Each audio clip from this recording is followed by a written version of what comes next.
You look like a monster. My colleague Mia suffered severe facial injuries in a traffic accident. Our boss, Steve, threw harsh words at her. Steve's remark cut through her like a sharp knife, easily wounding a woman's heart. And it slashed through the last bit of Mia's composure. Mia was looking down, covering her face with her hands. Seeing Mia's tears, I felt a surge of heat throughout my body. I approached Mia and covered her with my suit jacket from head to toe. "It's all right. Leave it to me." "What?" Saying that, I made a call to someone. "My name is David. I turned 33 this year. Born into a family of doctors, I was raised in a relatively affluent household. As a child, I was shy and extremely introverted. Even when I was taken to the park, I would always hide behind my mother. My strict father wanted me, the eldest son, to become a doctor and provided me with various forms of advanced education. However, none of them sparked my interest, and I failed to achieve the desired results. On the other hand, my brother, 3 years younger than me, was a prodigy like our father and kept delivering impressive results. Soon, my father's expectations shifted to my brother, allowing me to lead a more liberated life. Yet, I couldn't find anything I was passionate about and began to lead a self-indulgent life. Seeing my brother diligently studying to become a doctor made me feel a vague sense of frustration. As my father's attention focused more on my brother, I became increasingly cynical. The only person who loved me as I was my mother. "You just need to do your best in your own way. Don't worry about it. There are many fun things ahead. No need to rush. Everything will work out." My mother was optimistic and always managed to laugh off my troubles with "it'll be all right." Strangely, whenever my mother said it's okay, I felt like things would indeed be okay. Thanks to her, I was able to lead a vibrant and lively life every day. After graduating high school, I attended a local university. I never felt dissatisfied about not being expected to excel, nor did I have a strong desire to strive for anything. The only thing that caught my interest during my university years was computer programming. Even as an adult, I preferred staying indoors, spending most of my time programming in my room. Seeing me so engrossed, my mother was very happy that I had found something I was passionate about. My mother fell ill during my second year of university. Treatment began immediately, but she started suffering from the side effects of the medication. She lost her hair and was in and out of the hospital. My mother, who was always so energetic, began to spend more time sitting silently on the sofa at home. She was someone who rarely showed weakness, but just before she passed away, I heard her express her vulnerability for the first time. Why me? I wanted to live longer." She repeated this like a delirium. She had become thin, her cheeks hollowed, and her complexion was poor. She looked so different from the mother I knew that I found myself wanting to look away.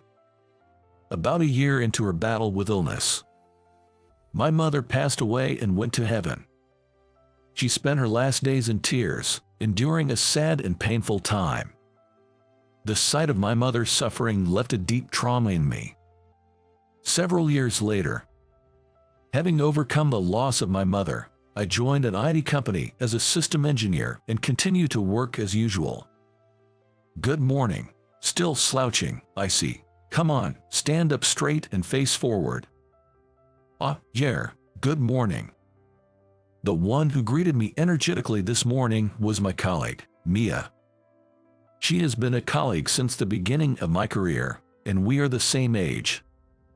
I'm not good with women, and she was the only woman I could talk to easily. I still remember the day I first met her. "I'm Mia, assigned to this department starting today. Nice to meet you." "I'm David. Nice to meet you too." "David, nice to meet you. Just call me Mia." "Yes." I was quite surprised by Mia's high communication skills.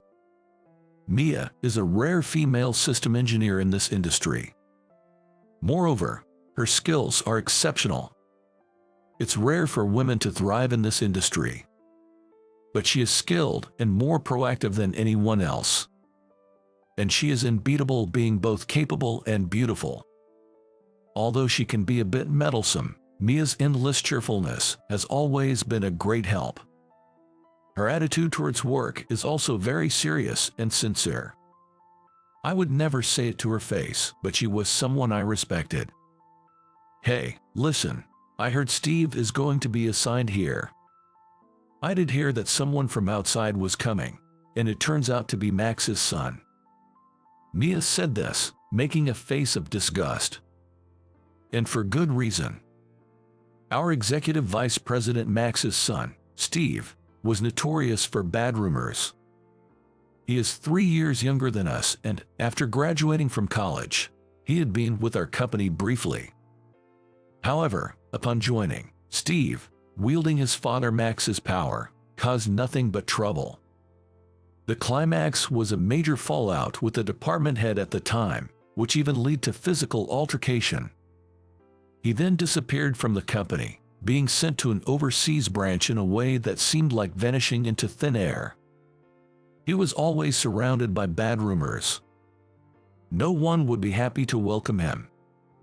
With a heavy heart, we headed to the morning assembly. Then, Max, who rarely visits, came to our department with a young man in tow. Striding confidently behind Max was his son, Steve. "From now on, I will entrust my son with the head of this department. He is the talent that will carry the company's future. Learn as much as you can from him." At Max's words, we exchanged glances. Looking around at everyone in the department, their expressions were indescribable. After Max finished speaking, Steve introduced himself in front of us.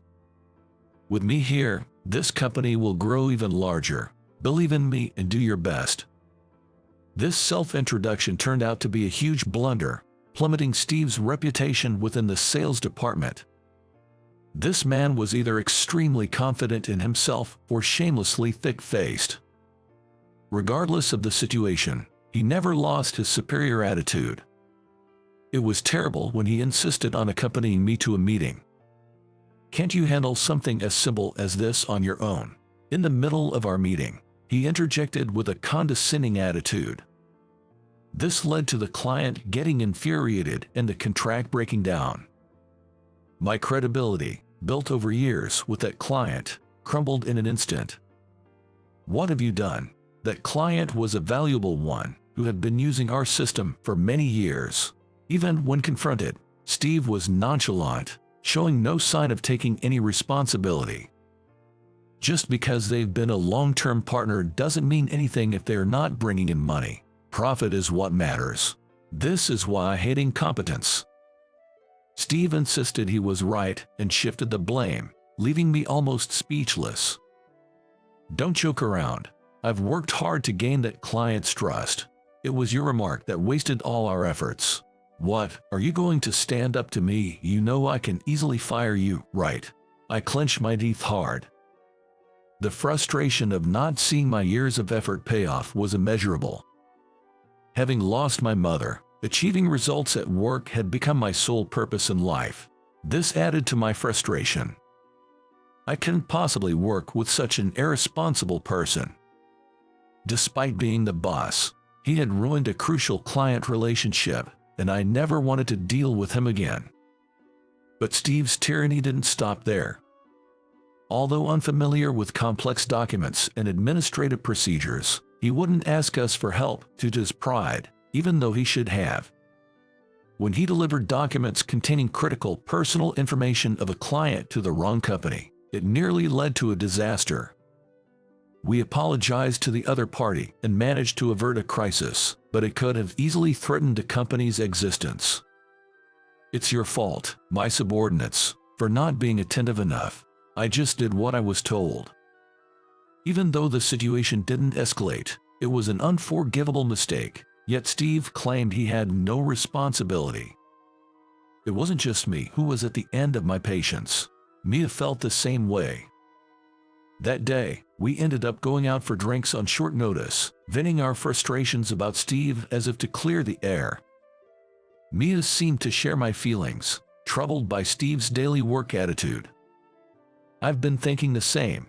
I accompanied him to a meeting recently, and it was tough because he spoke down to the client and us. So it wasn't just us. It's unacceptable to inconvenience our clients like this. I felt relieved knowing Mia shared my sentiments. But there wasn't much we could do, so we just vented our frustrations that day and parted ways. The next day, Mia started to counter Steve with a firm attitude. If you claim to have no faults, then please complete at least one task without relying on us at all. We will not interfere with your work. Mia's statement was completely reasonable, and Steve couldn't counter it with his usual excuses. The department erupted in applause, leaving Steve completely isolated. Embarrassed in front of everyone, Steve seemed frustrated. Mia was right. We weren't here to clean up Steve's messes. Mia, who spoke on our behalf, was admirable. However, Steve, humiliated by the incident, harbored resentment towards Mia. You'll see someday. I'll make sure to pay back this debt someday. Mumbling complaints, he returned to his desk. Thanks to Mia's straightforward and clear words, Steve became subdued. This allowed us to carry out our daily tasks without issues. Other employees were grateful to Mia, and John, the manager who suffered the most, was so happy he cried. I, too, was relieved to see Steve quiet down. Just when I thought peace had returned, something happened. Mia, who had accompanied Steve on a sales visit that day, unfortunately got involved in an accident. It was a major accident involving several cars, and Mia was rushed to the hospital and admitted. Steve was unharmed and bragged about it the next day at work. I was fine. If Mia had driven better, we wouldn't have had the accident. They should be more competent before acting so high and mighty. I couldn't help but retort to Steve's spiteful comments. Isn't that an inappropriate thing to say? Weren't you concerned, being at the scene together? Please don't say anything that would sadden Mia when she returns. Though I counted Steve's bad-mouthing Mia, he just smirked creepily. Seeing his expression gave me a bad feeling. That's if she can come back from the hospital. Steve, making unsettling remarks, seemed to hint at knowing something. The meaning of his words became clear 2 months later. When Mia returned to work after being discharged, it was a terrible sight. Mia, it's a burn. It's not pleasant to look at, right? I'm sorry. Saying that, Mia looked down and went to her desk. Normally, she would greet me with a big smile and a pat on the back. I felt a bit of loneliness as Mia went to her desk without making eye contact with me, unlike her usual self. Mia, who had come to work, had half of her face still not healed and covered in bandages. This small visible part of her skin seemed severely damaged, far different from her previously clean and smooth complexion. Her teeth were also chipped, and her cheeks appeared sunken, possibly from not being able to eat properly. Mia had become almost unrecognizable, and I couldn't find the right words to say to her. I knew she had been badly injured, but I hadn't imagined it would be to the extent of damaging half of her face. Mia sat at her desk, covering her face with one hand. Sensing the mood, no one in the sales department tried to start a conversation. As a heavy silence fell, Steve's loud laughter echoed. What's with that face? You look like a monster. I can't believe you can walk around outside with a face like that. His words, sharp as a knife, easily wounded a woman's heart and tore through Mia's barely maintained composure. Mia, no doubt, heard Steve's words too. She looked down, covering her face with her hands. But I didn't miss the slight trembling of her shoulders.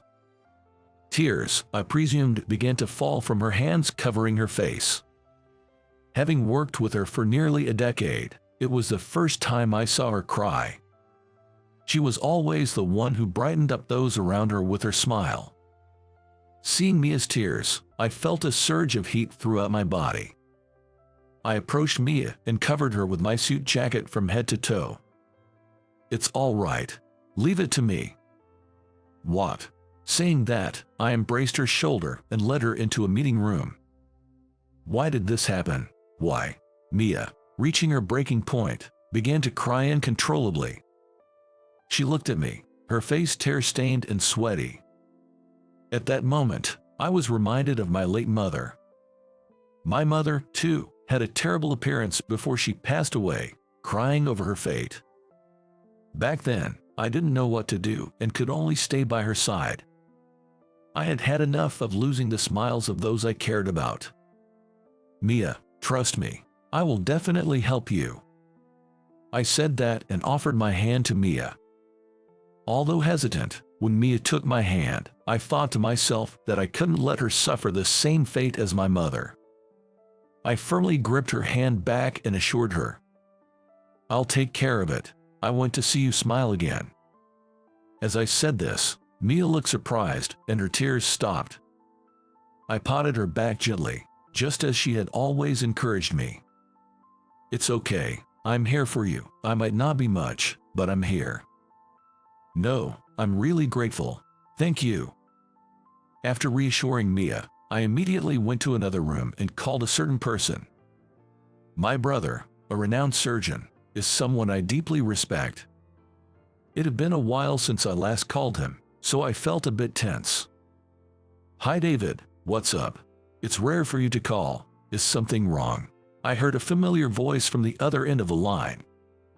I was worried he might not answer because it was morning, but thankfully, he did. I explained Mia's injuries to my brother and asked if there was anything he could do. He agreed to introduce me to his most reliable contact. "I'd like to see it myself. Can you come here after work?" Relieved by my brother's words, I agreed. After work, I took Mia to my brother's clinic. "Can it really be fixed?" The doctor who treated my injuries said it would be difficult to restore my face to how it was before, and that famous doctors have long waiting lists. If it comes into my brother or father's hands, they can heal Mia's injuries. The famous doctor she mentioned must be either my father or brother. They are among the top surgeons. I've heard them talk about a patient who had suffered burns to their face before. Mia and I entered the clinic where my father and brother were. "It's been a while. You never show your face around here." My father greeted me. Then, my brother examined Mia's facial injuries in the consultation room. He nodded as he responded, "Yes, there's no abnormality in the bones and no muscle loss. Dad said it should be manageable. You'll need to be hospitalized for a while. Next, we'll proceed with the surgery." Hearing these words, Mia, who had been downcast, brightened up, looking revitalized.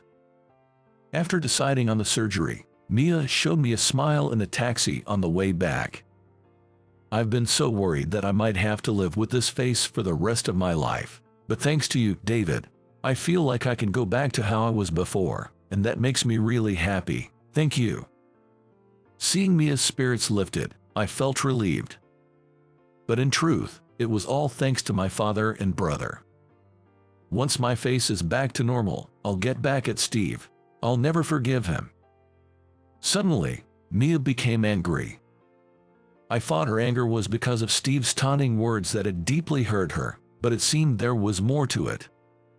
It wasn't just what he said that time. "I'm angry about Steve's drunk driving. I'm sure he had been drinking. His driving was erratic, and that's why I tried to take over." Mia, unable to contain her anger, started talking about what happened during the accident. Mia, who didn't trust Steve at the time, accompanied him on a sales visit. Steve was driving, with Mia as the navigator in the passenger seat. However, she noticed the smell of alcohol on Steve right after they set off. Mia offered to take over due to his reckless driving, but haughty Steve refused to give up the driver's seat, leading to the accident. "I'm sure he was drunk. Sometimes, I even smell alcohol on him at work. Steve commutes by car to work." If that's true, It could be a serious issue. I decided to confront Steve about it immediately. The next day, I asked him again about the accident. Mia was supposed to have surgery but decided to take more time off work for illness. Steve seemed overly pleased by Mia's absence, appearing in high spirits from the morning. I was just a passenger in Mia's car. Her driving was so rough. We collided with a car that suddenly came into our lane. Well, considering her usual behavior, it's probably her fault. As I suspected, Steve was lying. According to Mia, Steve was the one driving. Yet, Steve insisted that Mia was driving, which felt off to me. I headed straight to a room in the company. It was the surveillance room. Usually unmanned, this room records footage from security cameras located throughout the office. After work, I went there, completed the necessary procedures, and started searching through the surveillance footage. I found irrefutable evidence. My actions from then on were swift. I moved in secrecy, visiting Mia in her hospital room without telling anyone. Mia was recovering well, and while she might not return entirely to her previous state, she looked much better. For the first time, I felt grateful to have such a capable brother. When everything was in place, I came up with a plan to trap Steve. The next day, as Steve was about to leave as usual, the moment he started the car, police officers emerged from the shadows, surrounding his car. Steve, surprised by the sudden appearance of the officers, seemed flustered. As the officers slowly surrounded the car, Steve rolled down the window to inquire about the situation. One of the officers responded, "I'm sorry to bother you, but it's Traffic Safety Week, and we're conducting alcohol checks just to be safe. Would you mind cooperating?" Hearing this, Steve's face instantly turned pale. Suddenly trembling, Steve couldn't give a clear response. Well, of course not. I don't drink during work hours." Steve's agitation was evident in his behavior. The officer pressed further. "We've had reports of employees drinking during work hours, which is why we're carrying out these surprise checks." "Well, I did have a few drinks last night, so it's possible there's still some alcohol in my system." "You had a drink. You know that if alcohol is detected, it constitutes drunk driving, right? We appreciate your cooperation." The suspicious officer kept questioning Steve, which led to a discovery when they followed him home. Steve had already been involved in a hit-and-run incident. Evidence at the scene, including tire marks, confirmed that Steve was the culprit. It was also revealed that Steve suffered from alcoholism. Steve was known to drink alcohol indiscriminately, regardless of time and place. He was even drinking inside the office, and various security cameras captured him consuming alcohol. Furthermore, I found footage from a security camera showing Steve drinking in the break room before heading out on sales on the day Mia had her accident. Mia's statement was the final blow. Steve had caused an accident while drunk. The truth was his selfish doing. But what was worse was how he handled the accident. It turned out that Steve was the one driving that day, with Mia sitting in the passenger seat. This was later clarified by a police investigation. Sensing something was wrong with how Steve was driving, Mia offered to drive instead, but he stubbornly refused. After the accident, only Mia was seriously injured. He had the first responders take Mia away and then falsely reported to the police that the accident was caused by Mia.